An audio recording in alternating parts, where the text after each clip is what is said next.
메시아의 탄생에 대한 예언은 우리가 예언서나 선지서에 많이 기록되어 있습니다. 오늘은 메시아의 탄생에 대한 예언에 관한 이 말씀 이사야서 9장 1절 7절의 말씀을 통해서 우리에게 오시는 메시아, 또 성탄에 오신 그 메시아는 어떤 분인지 우리가 이 말씀을 통해서 같이 확인하고자 합니다. 여러분, 이사야 선지자가 활동할 당시에는 똑같은 이스라엘 민족임에도 불구하고 소외되고 비천한 사람들이 있었습니다. 그 사람들이 스불론과 납달리 땅에 살고 있는 사람들이었어요. 그들은 이방 민족과 바로 인접해 있었기 때문에 지정학적인 요인으로 사사시대에서부터 계속해서 이방의 침노를 받았습니다. 다른 지역보다도 이방적인 색채가 짙게 나타나는 곳이었습니다. 게다가 아수르 군대의 침입으로 거의 초토화되다시피 했습니다. 이런 지리적 또 정치적 인종적인 요인으로 인하여 갈릴리 지역은 같은 유대인들로부터 멸시를 받은 지역이고 소외된 지역이었습니다. 개발의 혜택도 받지 못하고 많은 사람들 앞에 여러분 비웃음을 받는 그런 연약한 지역이었습니다. 그러나 하나님은 이곳을 주목하셔서 흑암이 거치게 하겠고 빛이 그곳에 다시 돋을 것이며 멸시를 당한 이곳이 영화롭게 될 것이며 새날이 밝아올 때 흑암의 가장 깊은 이 땅에 빛이 가장 먼저 비칠 것임을 예언하고 있습니다. 스불론과 납달리 땅처럼 예수님이 오시기 전에 이 세상은 영적으로 사망의 그늘에 있었습니다. 소망이 없었습니다. 제 권세로 인해서 모든 사람들은 억눌려 있었습니다. 구원의 소망이 없었어요. 이런 흑암 속에 세상 속에 큰 빛, 구원의 빛, 생명의 빛이 비추게 됩니다. 그것이 바로 예수 그리스도의 탄생입니다. 예수 그리스도의 탄생으로 인해서 죄악으로 흑암의 깊은 어둠 가운데 있었던 백성들, 이 사망의 그늘진 곳에 거주하던 사람들이 생명을 얻게 되었고 빛 가운데 살게 될 것을 예언한 말씀입니다. 하나님께서 이스라엘 백성들 중에서 가장 비참한 상태에 살던 이 스불론과 납달리 땅을 영원히 내버려 두지 아니하시고 영광의 빛을 비추시겠다고 말씀하시는 거예요. 그것이 여러분 2절에서 4절 말씀이에요. 흑암에 행하던 백성이 큰 빛을 보고 사망의 그늘진 땅에 거주하던 자에게 빛이 비추도다. 주께서 이 나라를 창성하게 하시며 그 즐거움을 더하게 하셨으므로 추수하는 즐거움과 탈취물을 나눌 때 즐거움같이 그들이 주 앞에서 즐거워하오니. 이렇게 되어 있습니다. 여러분, 우리가 성경에 말씀하시기 의인은 하나도 없다 그렇게 이야기합니다. 하나님을 찾는 자도 없다. 하나님의 말씀을 깨닫는 자도 없다. 로마서 3장 10절에서 11절 말씀이에요. 또 시편 14편 1절부터 4절의 말씀이에요. 성경에 보면 스스로를 의인이라고 생각하고 자신들이 빛 가운데 있다고 생각하는 사람들은 예수님을 빛으로 인정하지 않는 어리석음을 범하게 됩니다. 그러나 주님이 오셔서 천국의 복음을 전할 때 자신이 스스로 죄인임을 인정하던 사람들은 생명의 빛 대신 주님께 나와 구원을 얻습니다. 그들이 누구였습니까? 세리와 창녀들이었습니다. 주님은 스스로를 의인이라고 자부하는 자들이 아닌 자기 스스로가 죄인임을 깨닫고 겸손히 주를 의지하는 자들에게 구원을 베푸셨어요. 내가 무엇을 잘못했기에 날마다 참회의 기도를 드려야 하고 주일마다 나와서 참회의 기도를 드려야 하느냐고 불평 섞인 말을 하는 사람들을 우리가 종종 보게 되는데 주님의 시대에도 바리새인들이 항상 그렇게 생각했어요. 여러분은 어디에 속했습니까? 혹여 자기 스스로 의롭다고 여기고 그리스도의 빛은 내게 소용이 없다고 생각하지는 않습니까? 아니면 자신의 어둠을 깨닫고 주님 앞에 나와 그 빛 가운데 살기를 원하십니까?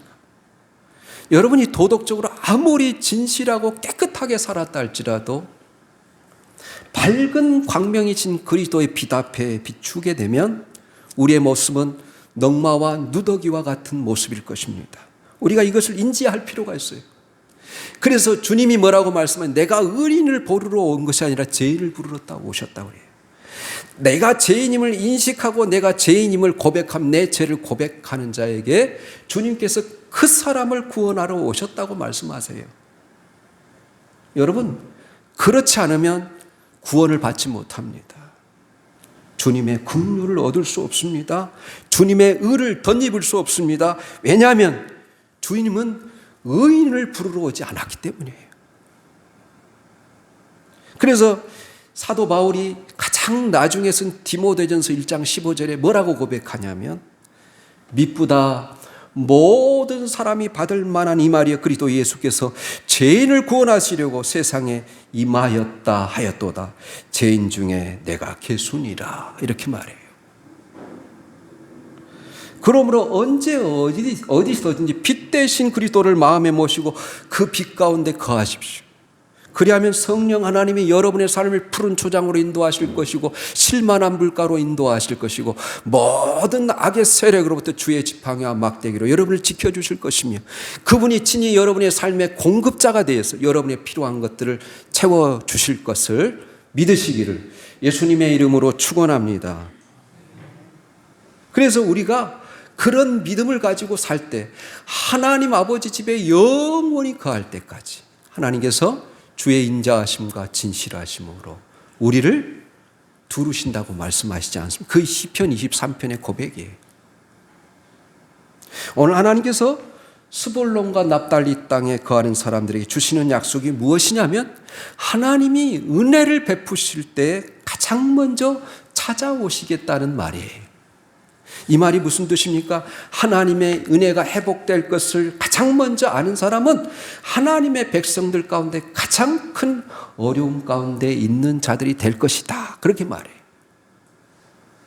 여러분, 어떤 일이 닥칠 때 결정적으로 중요한 것은 한마디 말씀입니다. 확신을 주는 한마디 말씀만 있으면 어떤 정락 가운데도 살아날 수 있어요. 그러나 위기 가운데 우리가 정말 가운데 있을 때 우리가 여러분 양난 가운데 있을 때 우리가 막다른 골목에 있을 때 절망적인 것들이 생각나면 좌절하고 낙심하고 헤어나올 수가 없어요. 그러나 하나님의 말씀이 생각나면 사는 거예요. 마귀의 말이 생각나면 죽는 것이고 하나님의 말씀이 절망과 낙심의 자리에서 생각나면 우리를 살리는 것으로 역사합니다. 그러나 마귀의 말은 사망의 길로 인도하죠. 그래서 하나님의 말씀은 생명과 평안이니라 그렇게 말씀하시는 거예요. 한 사병이 중상을 입고 야전 병원에 실려왔는데 소생 가능성이 없어 보였습니다. 그럼에도 불구하고 군의관이 이 환자를 두고 무심코 한마디를 던졌습니다. 이 친구 내일 새벽까지 죽지 않으면 희망이 있어요. 죽음 앞에서 마지막 숨을 몰아쉬던 이 병사가 군의관이 하는 말 희망이 있어요. 내일 새벽까지 죽지 않으면 의미 없이 던지고 간 군의관의 한마디 말에 희망을 거고 새벽까지 살겠다고 여러분 씨름합니다. 몸부림을 칩니다. 죽음이 다가왔을 때 죽음을 저항하는 것이죠. 시로 같은 희망을 붙들고 몸부림을 쳤습니다. 드디어 밤 12시가 지나고 새벽이 다가오자 그에게 새로운 생명이 넘쳐 흐르기 시작합니다. 새벽이 되었다. 이제는 나는 살아났구나.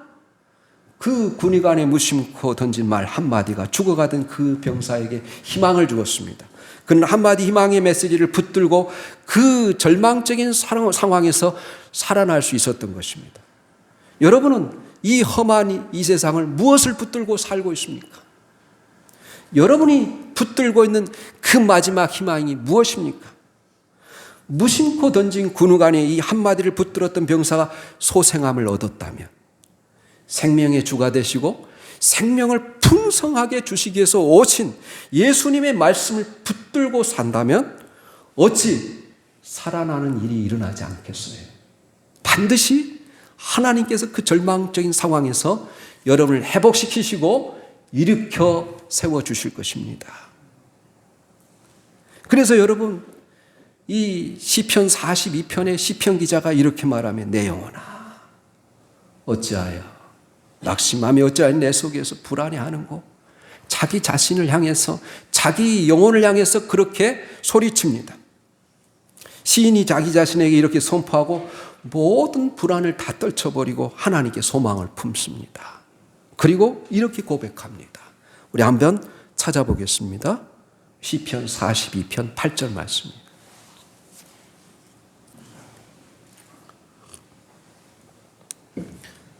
그리고서 빌립보서 4장 6절 7절 말씀 같이 읽겠습니다. 같이 읽습니다. 시작.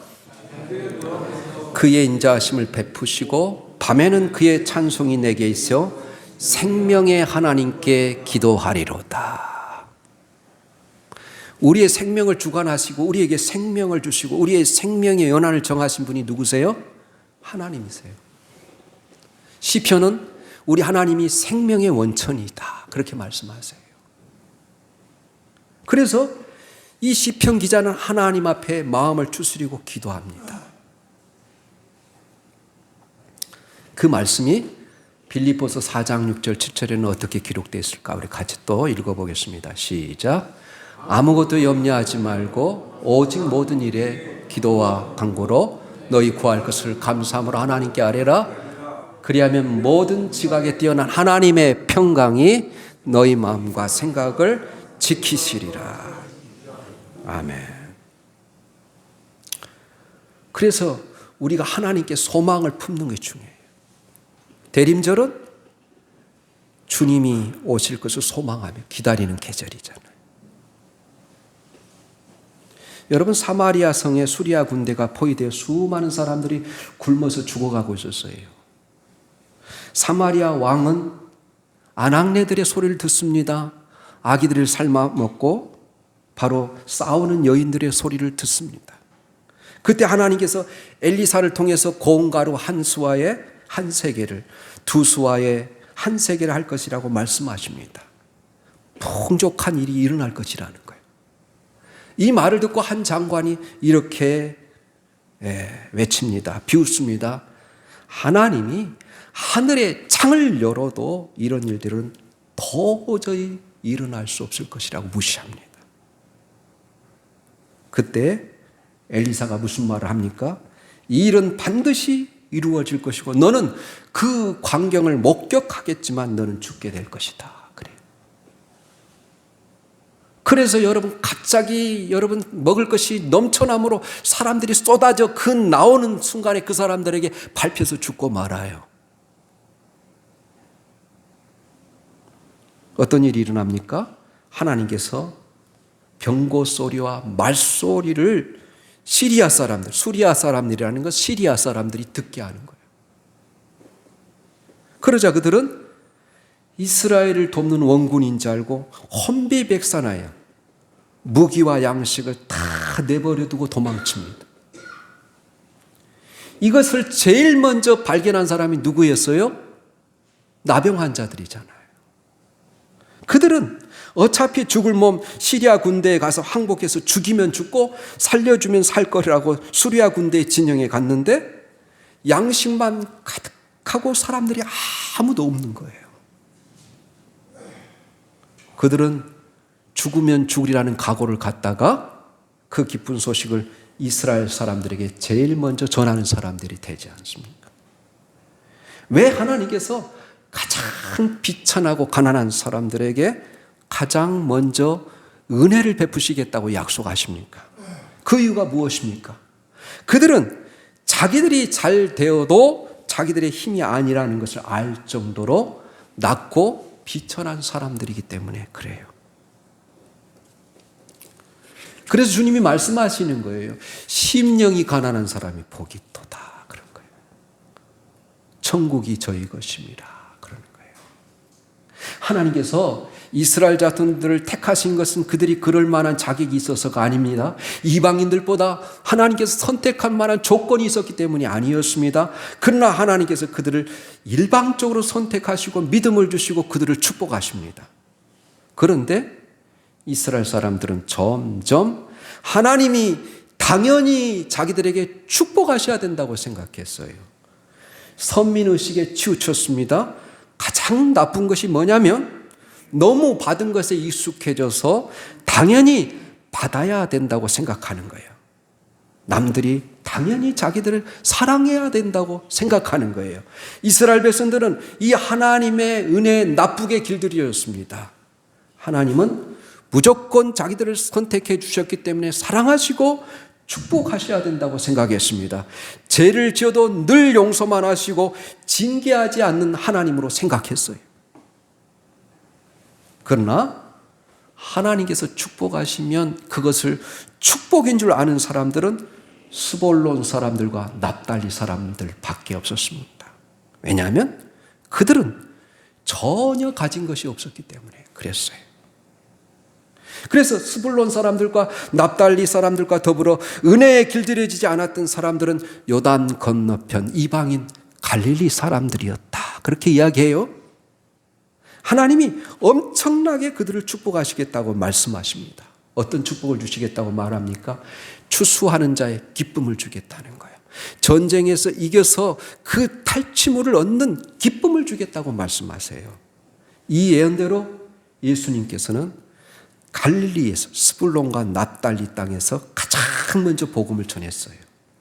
우리 한번 찾아보겠습니다. 마태복음 4장 12절부터 17절.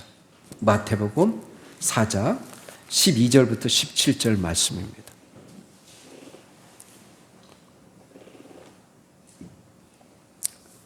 우리 같이 읽겠습니다. 시작. 예수께서 요한이 잡혔음을 들으시고 갈릴리로 물러가셨다가 나사렛을 떠나 스불론과 납달리 지경 해변에 있는 가버나움에 사시니 이는 선지자 이사야를 통해 사신 말씀을 이루려 하심이라. 일러스되 스불론 땅과 납달리 땅과 요단강 저변 해변길과 이방의 갈릴리여 흑암에 앉은 백성이 큰 빛을 보았고 사망의 땅과 그늘에 앉은 자들에게 빛이 비치었도다 하였느니라. 이때부터 예수께서 비로소 전파하여 이르시되 회개하라 천국이 가까웠느니라 하시니라.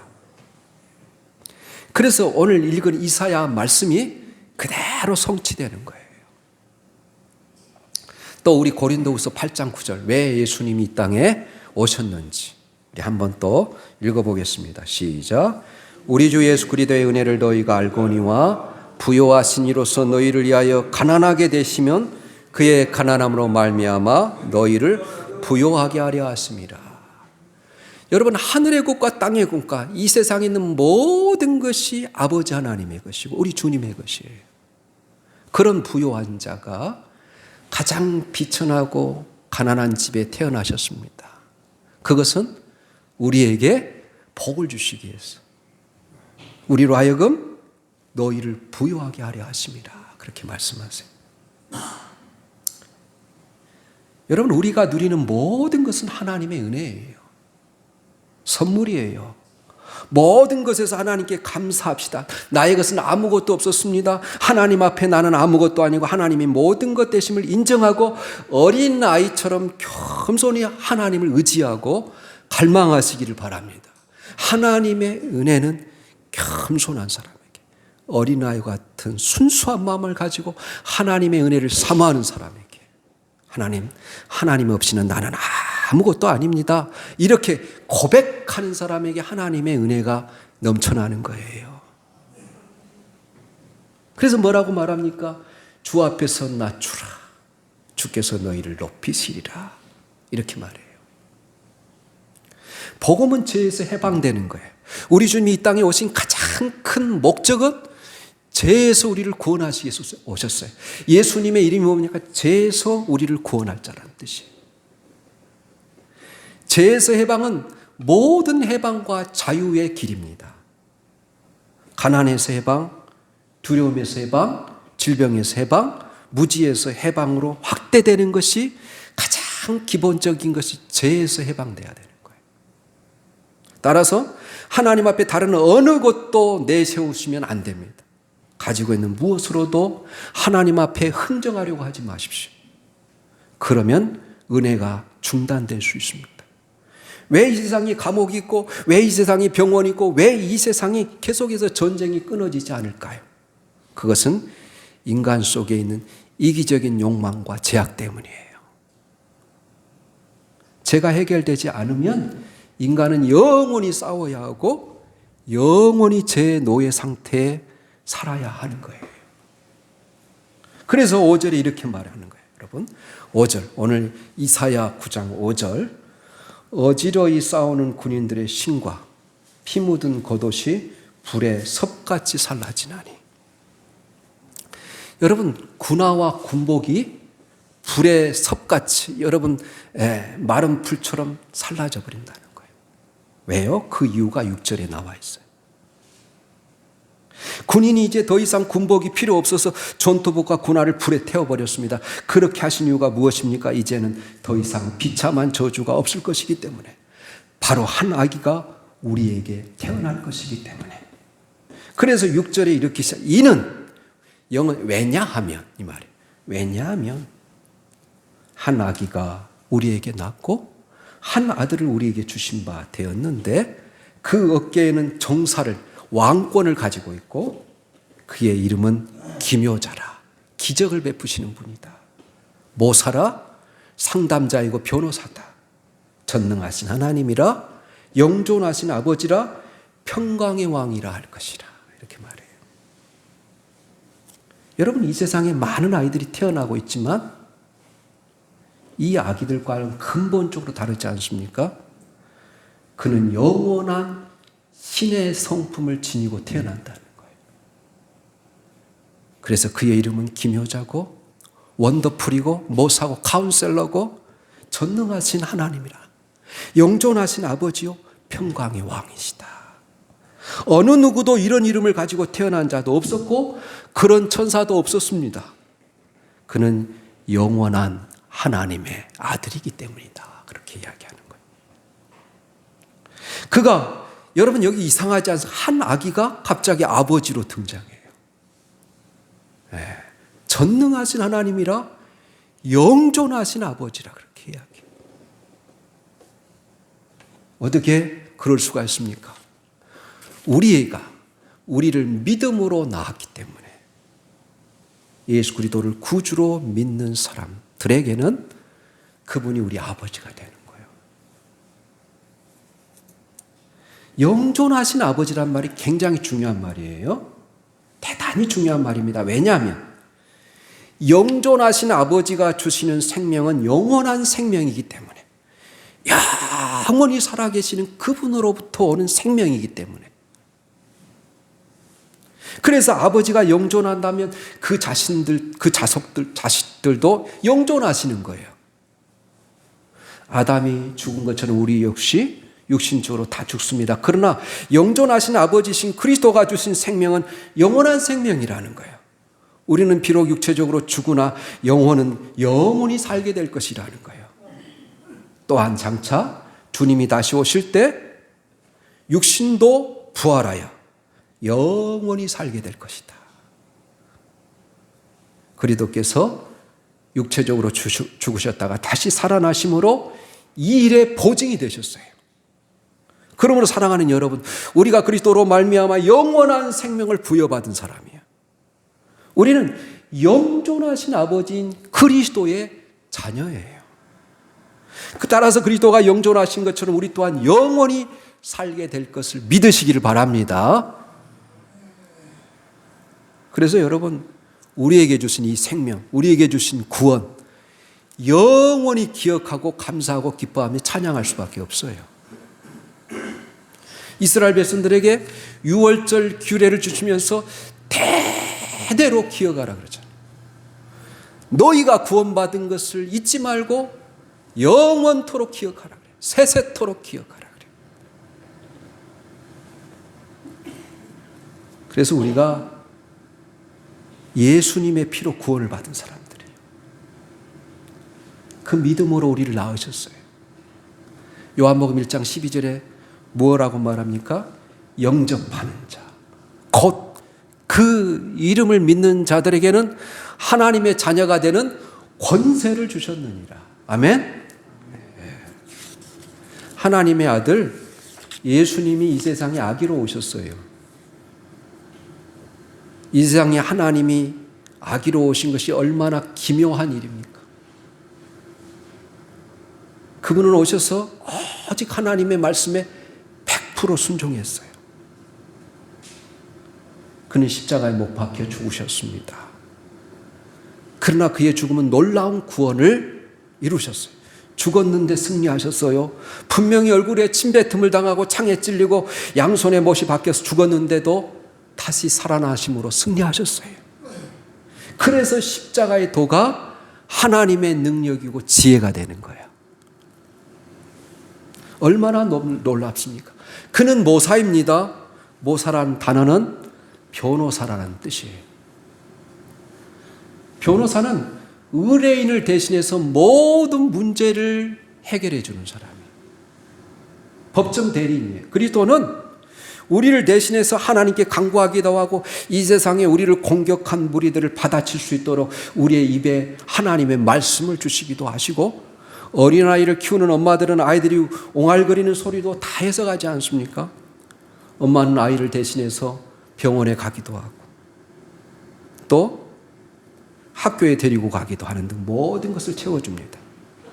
그리스도는 우리의 모든 필요를 채워주시는 분이라는 거예요. 그래서 뭐라고? 나의 하나님이 그리스도 예수 안에서 영광 가운데 풍성한 대로 너희 모든 쓸 것을 채웠으리라. 빌립보서 4장 19절에 그렇게 말해요. 그는 영원히 다윗의 위에 앉아서 다스릴 것이고 그가 오시면 그 나라는 영원히 보존될 것이고 정의와 공의로 다스릴 것이기 때문에 그 나라 백성들은 억울함을 당하지 않을 것이고, 이런 일은 우리가 열심으로 만들어내는 것이 아니라 하나님의 열심이 이루실 것이라는 거예요. 지금 우리가 하나님의 백성이 된 것을 우리 열심 때문이 아니지 않습니까? 일방적으로 하나님의 무조건적인 사랑을 입어서 우리가 하나님의 자녀가 됐어요. 그래서 여러분 쉬운 성경에는 뭐라고 번역했냐면 이렇게 번역했어요. 그의 왕권은 점점 커지겠고 평화가 그의 나라에서 영원히 이어진다. 그가 다윗의 보좌와 다윗의 나라에서 다스릴 것이다. 그가 정의와 공평으로 이제부터 영원토록 그 나라를 견고하게 세울 것이다. 만군의 여호와께서 이 일을 이루실 것이다. 왜냐하면 주께서 자기 백성을 뜨겁게 사랑하시기 때문이다. 그렇게 이야기했어요. 오늘 우리가 붙들어야 될 것이 무엇입니까? 하나님이 우리를 불쌍히 여기시기만 하면 우리의 구원은 놀랍게 이루어지는 거예요. 우리가 하나님 앞에 겸손해지기만 하면 우리는 빼앗길 것이 아무것도 없는 거예요. 하나님의 열심이, 하나님의 사랑이, 하나님의 특심이 이 모든 것을 이루실 것이기 때문에 우리의 모든 것을 하나님이 주신 것이라는 거예요. 사도 바울의 고백처럼 나의 나된 것은 오직 하나님의 은혜임을 잊지 마시고 그 은혜를 더욱 힘있기 위해서 하나님 앞에 겸손하고 하나님의 은혜를 사모할 수 있기를 바랍니다. 네. 우리 요한복음 3장 16절하고 로마서 8장 32절을 찾아보고 설교를 마무리하겠습니다. 요한복음 3장 16절 말씀입니다. 우리가 잘 아는 말씀, 하나님이 세상을 이처럼 사랑하사 독생자를 주셨으니 이는 그를 믿는 자마다 멸망치 않고 영생을 얻게 하려 하십니다.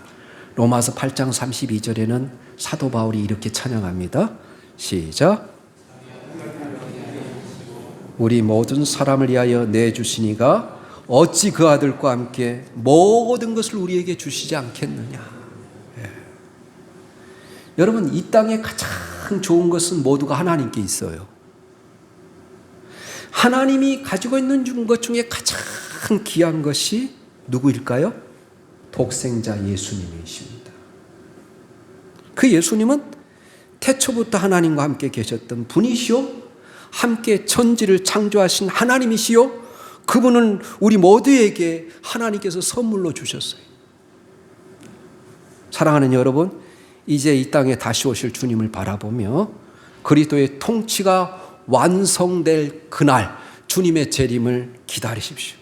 그는 기묘자요, 모사요, 전능하신 하나님이요, 영존하시는 아버지시요, 평강의 왕이십니다. 그분께 모든 찬양과 영광과 존귀를 올려드립시다. 오직 그분만을 바라보며 의지함으로써 우리의 삶에 끊임없이 찾아오는 유혹과 핍박에 굴복하지 않고 순결한 신앙을 끝까지 걸어가는 복된 성도들이 다 되시기를 예수님의 이름으로 축원합니다. 아멘.